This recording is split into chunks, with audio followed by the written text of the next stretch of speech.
Quelles sont les choses que tu dois faire avant d'ouvrir une entreprise? Dans cette vidéo, je vais te parler des choses que j'aurais aimé savoir avant de commencer mon entreprise. Parfois, tu vois des gens se lancer, avoir de l'argent et tu ne te rends pas compte à quel point le début est très important. À quel point il faut être sûr de faire certaines choses avant de se lancer. Si c'est ta première fois sur cette chaîne, merci de t'abonner pour être sûr de ne rien rater des dernières nouveautés. Je parle ici de commerce en ligne, de vente sur Amazon FBA et surtout de développement personnel. Dans cette vidéo, je te parlerai plus précisément de tout ce que tu dois faire avant d'ouvrir ton entreprise. Sans plus attendre, commençons!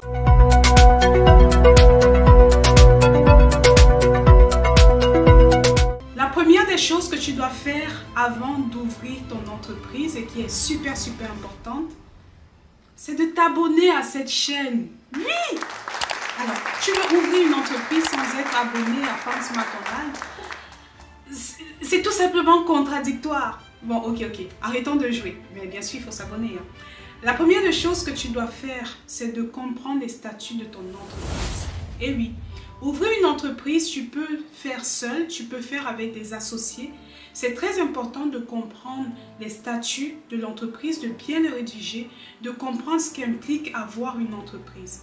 Certains, par exemple, ne comprennent pas qu'avec une entreprise vient la comptabilité, la gestion financière. Bien sûr, tu peux avoir plein de déductions d'impôts. Je conseille, même j'encourage les gens à ouvrir des entreprises pour pouvoir utiliser l'argent des autres. Ça vous dit quelque chose? Les crédits, comment j'utilise l'argent des autres pour pouvoir m'enrichir. Si tu n'as pas encore vu, regarde la vidéo en description ou dans le lien.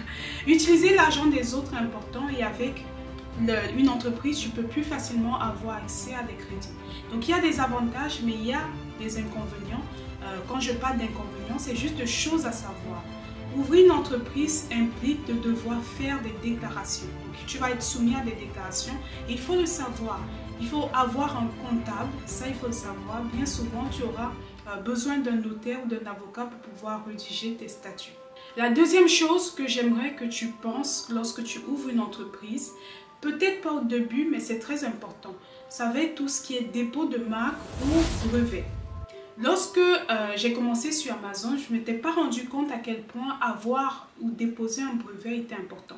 Bien sûr, ce n'est pas important de déposer sa marque pour commencer à vendre sur Amazon. Tu peux le faire, tu peux vendre sans dépôt de marque, mais déposer ta marque par la suite t'ouvre tellement de possibilités de vendre, te permet d'avoir accès aux points de registrie et de pouvoir mettre plus de photos, plus de vidéos, qu'au final, tu te dis, ok, c'est un investissement qui compte. En ouvrant mon entreprise, même si je ne pense pas à ça tout de suite, c'est quelque chose que je devrais avoir en tête pour l'avenir. La troisième chose dont j'aurais aimé savoir, c'est au niveau du compte bancaire.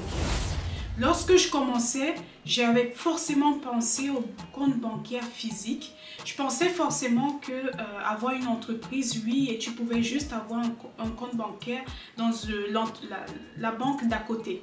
En fait, non.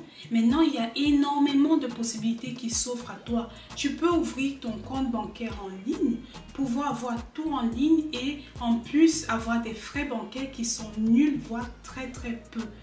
J'ai parlé dans une vidéo précédente. Si tu ne l'as pas encore vue, je te conseille de la regarder. Elle est tout simplement géniale. Les deux banques pour faire dans le commerce en ligne.